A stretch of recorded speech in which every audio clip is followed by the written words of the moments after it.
friends to the show that never ends. This is Red All Over's Away End show, where we look at the opposition that we'll be facing shortly. To achieve this, we'll be talking to fans of the opposition, so I hope you enjoy the show. Finally, cast your mind back.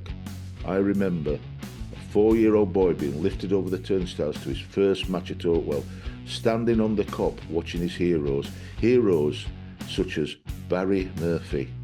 Now fast forward 60 odd years, the Kop is now an all-seater stand and it's named the Barry Murphy stand after the legend. That 4-year-old boy is now finally, after all these years, back on the away end. Enjoy the show. Roll the titles.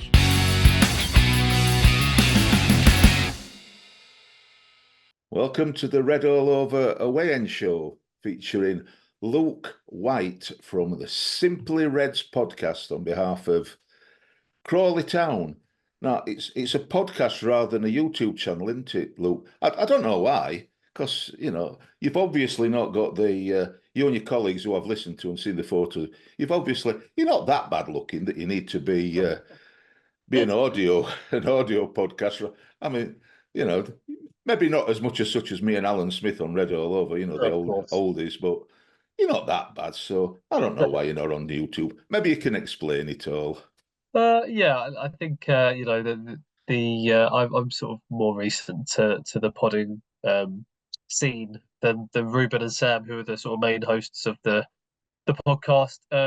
Yeah, look, there's been a gap in the market for some time regarding people talking about Crawley Town. We don't have a club podcast, we don't have a fan podcast, and so I think at the start of the year, the guys from the Supporters Alliance wanted to give fans a bit more of a voice in the market. And I think we're probably the only EFL club who don't have a fan-led podcast. So yeah, they thought let's go for it and start talking a bit more about Crawley Town, and it's picked up quite well. And yeah, I think you know, because it's still relatively fresh, the guys want to get to a position where we know what, you know, the audience like and don't like, and yeah, maybe one day it will be YouTube, but I think the guys and we all know that there's probably other things that need to be looked at, i.e. audio and stuff like that, before we then look at visuals and being able to make ourselves look pretty on YouTube.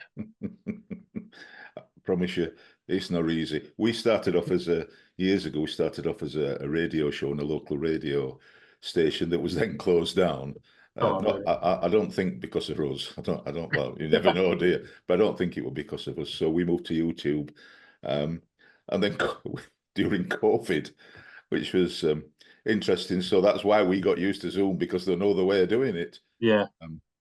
So it takes a bit of getting used to the editing, you know, the editing of video as well as audio. But yeah, I think time plays a part, doesn't it? Time definitely plays a part. And our pods, you know, with three of us, or even with the other guys, you know, work and family life, it's hard to nail down a set time and time slot and stuff like that, which is improving, and things will get better as we go when we start finding a bit more of a foundation. So yeah, it's still just pretty fresh and still just working out what's good and what needs tweaking and stuff like that. So yeah, just very new to the scene, I think.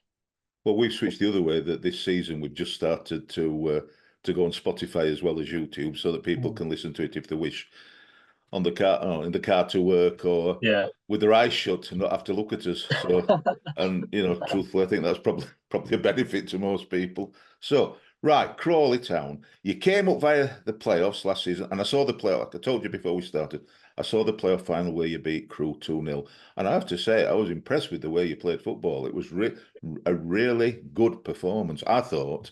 So I know it always happens, because we have it. It always happens that whoever comes up in whatever division via the playoffs, they're nailed on for relegation. Absolutely nailed on, because that's what people automatically think. No idea why, but that's what they think. So tell us about Crawley and about your start to the season, which looks pretty decent. Sure, yeah. I mean, look, we've had a bit of turmoil over the last sort of 2 or 3 years. I mean, to be fair, over the last sort of 7, 8 years, we're a club who've always been the lower echelons of League Two. We've always been considered one of, if not the smallest in the EFL. It's only recently where we might have had the likes of potentially Sutton and stuff like that, who might be considered smaller. So yeah, we're by no means any sort of sleeping giant or anything like that. We're a small little town, and you know, home attendances have never really sailed much past sort of 3,500 fans, and our stadium holds as a maximum just over 5,000. So, you know, yeah, we're a small town, and obviously we got the crypto owners in sort of midway through 2022. Had a horrific start there, and you know they promised the world, get us promoted, win the league. Yeah, you know, all these funny statements come out about, you know, can we if we win the league with 100 points, do we get to skip League One and stuff like that? And obviously the opposite happened. We went south and we were saved by the, you know, finest of margins with about 2 games to go. So it wasn't a good start. And then last season we were nailed on for relegation. We were almost odds on to be relegated by everyone. So I think it's only fair that this season, after last season, we're equally favourites to be relegated, because there's no way a team could be favourites for relegation in League Two, get promoted, then everyone suddenly think any differently, especially when we've had such a turnover of playing staff yet again. So yeah, it's just we've become used to it at Crawley Town. But obviously, yeah, last season was one for the ages.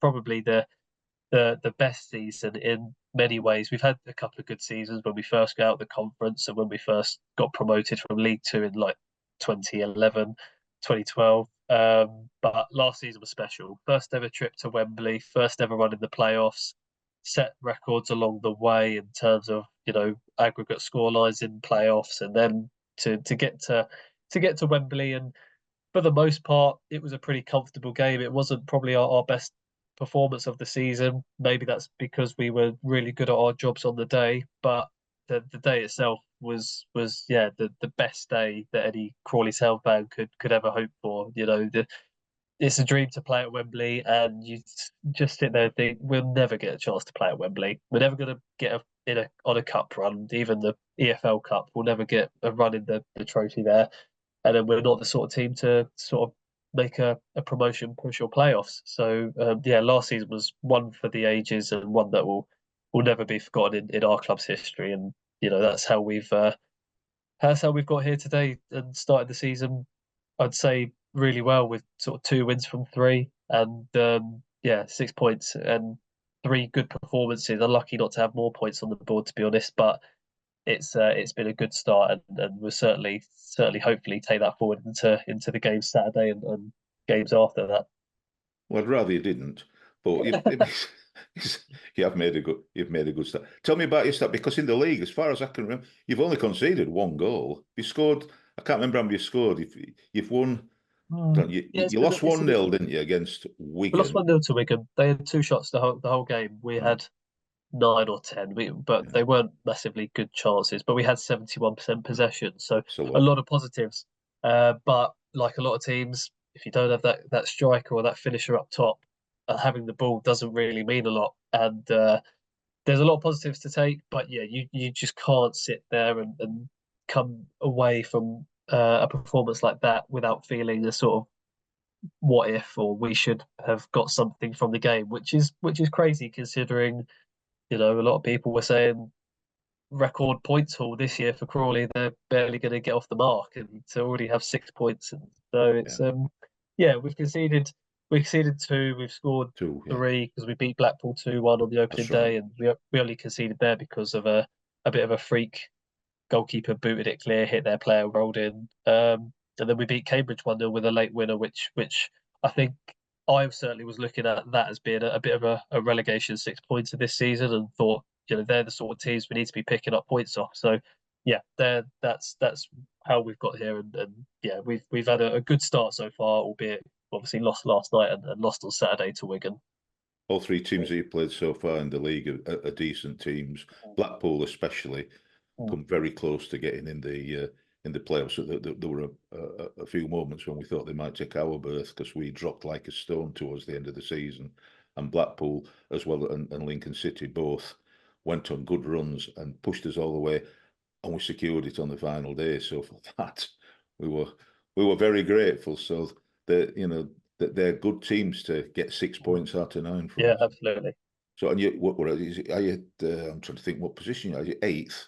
We're 8th now, yeah. So Yeah, I think we were as high as sort of 3rd after our win over yeah, Cambridge. So we'll take 8th after 3 games. We'll take 8th any time of the season. It's a nice place to be, having 2 wins from 3. Not many expected that. With a bit in your hand off for 6 points from out of 9 after 3, especially when you looked at the fixtures against sort of Blackpool, Wigan, especially. But yeah, it's been a great start. Yeah, just gotta make sure we keep players fit, keep the manager, and we'll be all right if we carry on playing like this. But it's just that's the question: is can we do it for the next 43 games? yeah. Well, 42 games because you'll not do it on Saturday. No, well, The nice match watchers turned up. For people that don't know, tell us a little bit about. I mean, I've got the formation that you play written down, but I don't know if it's accurate or not. Cause it's not always. Tell us about that and your style of play, if you don't mind, Luke. Yeah, absolutely. Yeah, well, Scott Lindsay likes to play a 3 at the back formation. What he'll typically play it's called a 3-box-3. So it'll be 3 centre halves, 2 sort of holding midfielders, 2 number 10s, 1 focal point striker, and then wing backs who will get up and down the wing. They predominantly play as wide players as opposed to full backs. Yeah. So it's definitely a 3 at the back formation. And he's not averse to playing sort of wacky ideas, like against MK Dons in the playoffs. He would play our goalkeeper at the time, Corey Adai, predominantly played a right back in that game. If you looked at his heat map of his average position, it was unlike anything I'd ever seen on the football pitch, and probably unlike anything you'll see again, because it shouldn't have worked, and somehow he masterminded a 3-0 victory over MK Dons, who a lot of people fancied in the playoffs with their style of play, and we really showed them up. So yeah, it's sort of a 3. I guess you'd call it a 3-4-2-1. Is probably the most basic way of explaining it. But yeah, we've got some good players, and the players we brought in clearly are a step above some of the players we had last season, where we were concerned we may have lost some good talent in the summer. But recruitment so far, touch wood, seems to have paid off yet again, which is really good for us. Tell me about the turnover then, the players that have lost and that have left and the players that have come Yeah. in. Well, we lost 8 or 9 of our starting 11 from Wembley within about 4 weeks of winning at Wembley. Yeah, quick fire sale, and that was before we really had any names come in. So it's like all these players going out, and not really many coming in at the time. And it was like, okay, what's going on here? And reportedly not big fees coming in either, considering Danilo Orsi moved to a League One rival in Burton after scoring 25 goals. Then Liam Kelly, who was man of the match in all 3 playoff games, going for a relatively nominal fee to League Two MK Dons, and other players as well. So yeah, it was really quite alarming seeing that core group of players be ripped apart what felt like overnight, not really knowing what was going to be happening in the coming days. But a lot of that money, however much there was of it, has been reinvested. We've spent money on a few players. I'm sure it's not big bucks, because we're certainly not loaded with cash.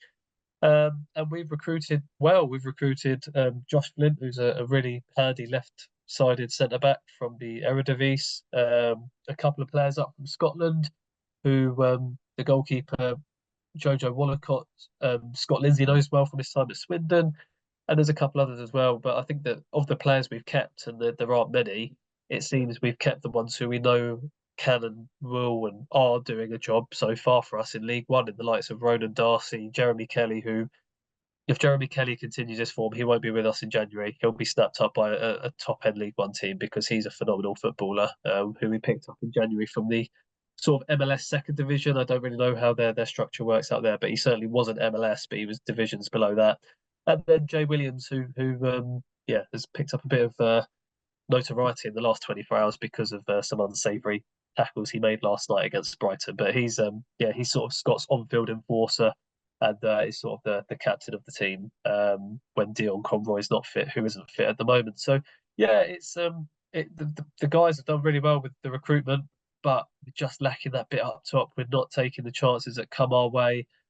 We need someone like a Danilo Warsi who would probably be perfect for this, and would probably already have 4 or 5 goals this season. And that's no disrespect to Hepburn Murphy, who's come in from Swindon on a free. But he's a handful. But I just wonder if he's got the finishing and instinct to be a top striker in League One to get us the goals we'll need if we want to stay up.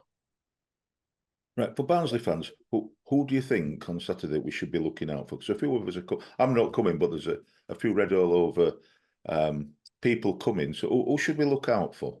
Sure. Well, I'd say on the defensive side, our left-sided centre-back, Josh Flint, he's been a phenomenal player for us so far this season. He's probably been the player of the season so far. In terms of he's been great in the air, aerially. On the ball, he's so calm. He's pretty quick. He's very good at dictating where he wants the attacker to go and not being dictated to, which is really good. So when he gets on the ball down our left-hand side, he's really good at finding a pass.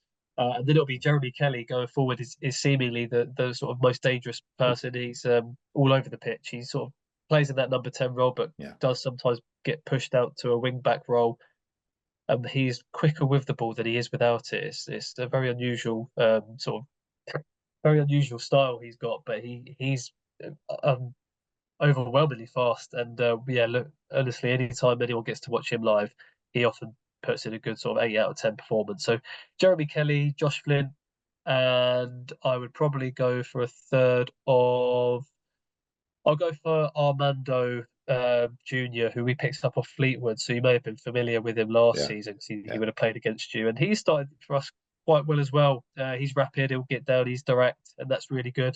So yeah, him down the left-hand side is probably his best position for us. And if he gets a bit of space to run at your right back or right side of centre half, then he'll give them a go and he'll cause them no end of problems. Yeah, absolutely. He'll probably get some space. We notoriously leave space for wide men to get the ball rather than hitting them as soon as the ball comes. Not literally. We tend to let them control the ball and I start to run.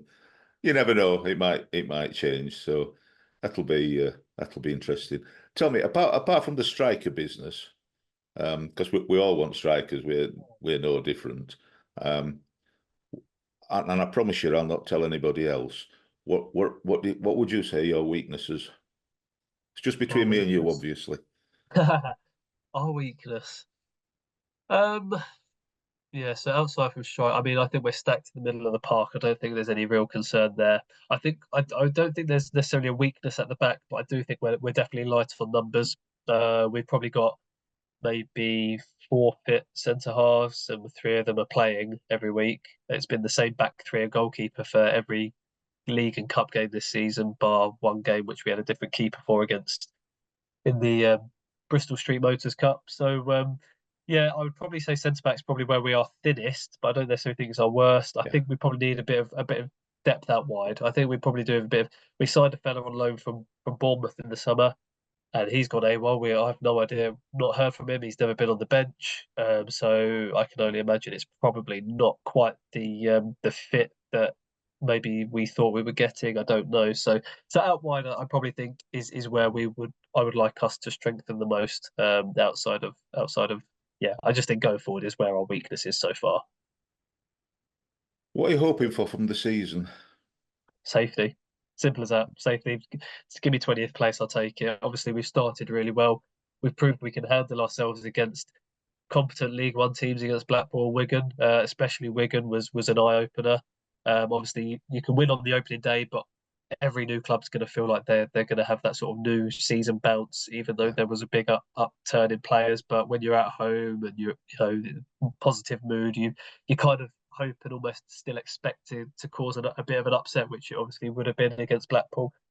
But when we went to Wigan and dominated the ball so much there, it makes you think we would be absolutely fine in this division if we play like that. So yeah, I do just think that safety is of course paramount for a club like us. However, this might be our best chance at getting a slightly higher finish. It will never be anything drastic, but if we can get a slightly higher finish, which will, in turn improve the bank balance a little bit, then let's go for it. Because next season, next season will probably be harder than this season, even though we might, because people will come and nab our players. It still might be harder to get players in. We're never going to be an attractive outfit without having to either offer a lot more money to turn players' heads or offer them silly contracts in a way where their get out clause is ridiculously low, as seemingly happened to us in the summer with the players who departed. So, yeah, safety, simple as that. 20th place would be great. That's sounds a bit almost negative, but No. adjusting. We've just got to understand who and what we are as a club. And although we've been on a phenomenal run, we've just got to make sure we're still in this division next season, because if we're not, we're certainly not a club that can bounce back or reinvest heavily to go again. Last season was a freak one-off, so we need to make sure we do what we can to stay in the division this year. That'd be really good. I really do wish you well for all that. In a while, I'm going to ask you for your prediction on the match and what have you. But first, I've got a few matches. I talked to you before. I've got a few matches from. There's a couple of lads called Isaac and George, or they like to be called. We call them the Little Scamps. We call them other things as well, but I can't broadcast that. They consider themselves to be Little Al and Andy, so they think they're going to take over from me and Alan Smith, who was one of the other original members of the Red Over. Well, I'll take between us again. They'll not. No matter what, they will not. But they like to ask questions. I mean, they ask the same questions of us. So I'm going to put them on, and I'm going to get them to ask you the first question. Who's your tumbled auntie? The one that's going down in the box like it's been shot by a sniper. Oh, who will be the first to go down in the box like they've been shot? Interesting. Do you know what? It's really because these players are relatively new. It's really hard to gauge which one of those might do that. I feel harsh really saying anyone without having any evidence to back up who might do that. But for someone who's trying to be a bit sly and win a penalty, I'll give two names because it's hard to, for varying reasons. So one player I'll go with is Armando Jr. He's obviously, as I said, our sort of left winger, left-sided fullback.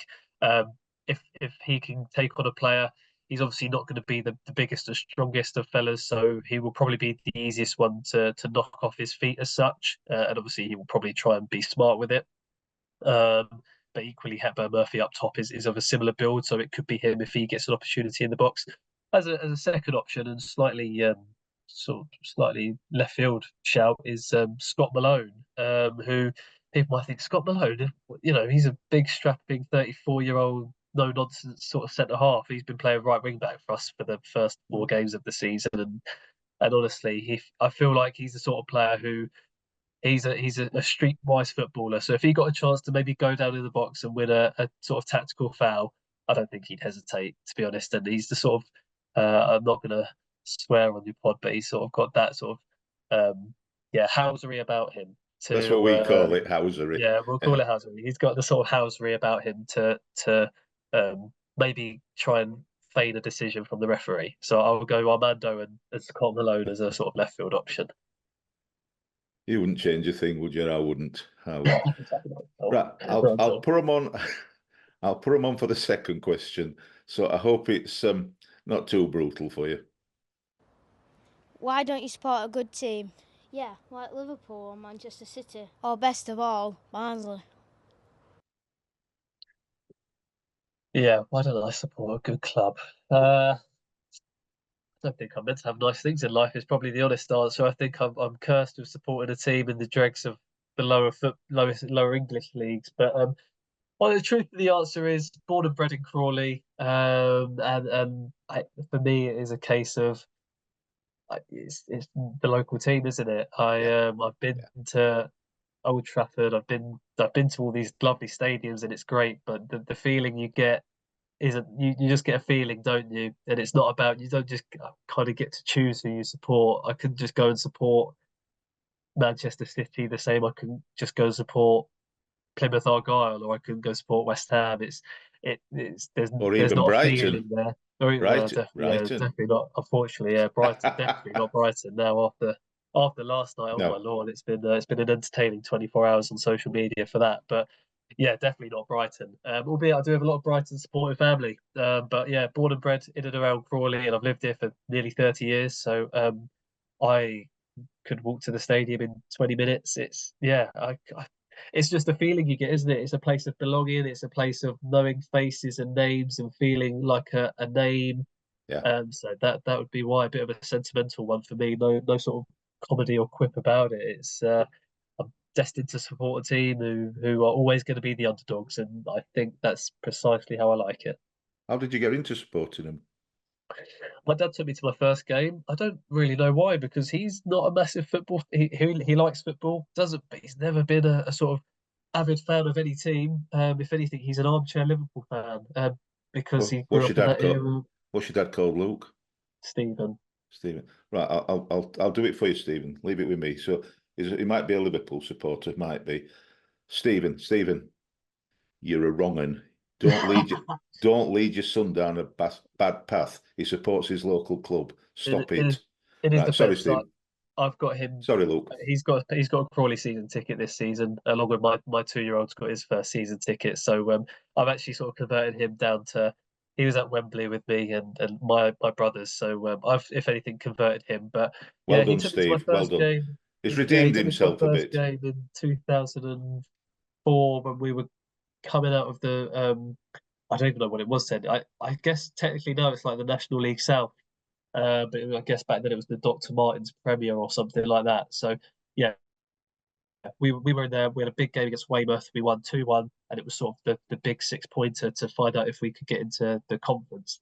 And yeah, that was my first Crawley game. It's probably my second ever football game. So yeah, it was. And I just sort of went back sporadically until I got my first season ticket in 2010. So yeah, it's been a period. I don't know how else to describe it. The ups and downs and highs and lows, a lot of lows, but also the highs, as few of there as there have been worth the lows. You know what I mean? Yeah, there's always going to be more lows in football, but yeah, the highs have been as high as they can get. It feels like What football's all about, isn't it? The highs as well as you can't enjoy the highs if you don't experience the lows. 100%. Yeah, and the highs get you through the lows as well. They've got a final question to ask you, Luke. So the question is this: I'll put them on now so that they can ask the final question. What is the one game that you would like to relive again? I mean, it would be remiss of me to not say what happened in May at Wembley. I think that day in general, I got to share it with friends. I got to share it with fam, my brothers and my dad. The four of us got to go. Probably the first time the four of us had been to a football game together. In all fairness, and to go to Wembley on a beautiful May day as it was, get up to go Box Park at sort of 10 a.m. and have a few beers and get in the stadium and experience a playoff final and a playoff victory, and then what happened after that with a few more beers at other places. It's just, yeah, I think from a sort of glory point of view, it has to be what happened only in May, and there can't really be a close second. Albeit, to me, there are other games which equally are as memorable and as fantastic, locked away in the memory bank as that one was. But yeah, that's number one. It's important with family, Steve. I got Luke. We go to our home matches with my son and two of my grandsons. And funnily enough, tonight there's a Barnsley FC women's team are playing, so I go with my granddaughter to that match. Oh, nice. So it's lovely, and like you said, my brother comes to matches sometimes with us, and it's lovely when you get to Wembley, the whole family come. It's what it's all about. And your dad's let me down a little bit because I wanted to call him a wrong un. But not only has he redeemed himself by going to Wembley, he's also got a season ticket. So Yeah. I take it all back, Steve. You're not wrong. No, I don't know why. I don't even know why I said it. It's also not fair. helps. It also helps the fact that obviously at this level, you can get tickets easily. It's not like if this was a Premier League thing, it wouldn't be like that. And I think that's also the joy of lower league football is you can decide on a Saturday morning or just rock up to the stadium and get a ticket because it's unlikely to be a sellout unless you're Birmingham City, who are almost feel like they're guaranteed to walk the league. But if you're little old Crawley, yeah, come down and get a ticket, and it's sort of just nice to be able to have that. Oh, shall we go to the football today? Yeah, let's go to the football. Whereas, all these sort of corporate junkies in the Premier League don't get to have that sort of engagement and experience like we do at the lower levels now. Albeit, it would be nice to maybe experience that one season. But just think of the pressure that such as Birmingham City are under. They're expected to win everything. If they don't, the expectation is so high. Yeah, so it don't get. Money don't buy you love, It don't buy success, So don't automatically think it's going to happen. We all might surprise them. So, yeah, hopefully. Who knows? Finally, prediction for the game on Saturday. That's all. Now, I'll give you mine first, because I normally, when I do an away end, later on today, I would normally do our normal preview, Red All Over preview show, but I'm not doing it because I'm going to the women's game tonight. So where I normally said to try and make you feel better about yourself, as predict a 1-1 draw, something like that. But then when I get on our show, I predict a 2-1 win to Barnsley. Yeah. It's you might not have heard of it. It's called lying. So I'm not going to lie to you. I'm going to say Barnsley's going to win 2-1. And I'll tell you why, because I always say Barnsley's going to win 2-1, no matter who we're playing, home or away, whoever it is. So you have to live with I'm old and stuck in my ways. That's all I'm going to say to you. Look, most teams will probably think they'll turn Crawley over this season. You're probably the most sort of the nicest by far in terms of probably the scoreline prediction. So I mean, I'm like that though. I think I'm just like that. Don't think I expect to win 2-1. I don't expect anything. I think in our pod on earlier in the week, I think I might have predicted a 2-2. If I'm honest with you, I think we lost last night. Come on, Lou. What's wrong with you? I thought you were a supporter. You should be saying we're going to do you 3-0 or 4-0 or 6-0. I actually said that. I said that against Cambridge, and we scraped a 1-0 win. I think it'll be a game where we take the lead, I think it'll be a bit of a ding-dong game. I think it's going to be a really good game on Saturday, actually. I think Max Waters will relish the chance of coming back.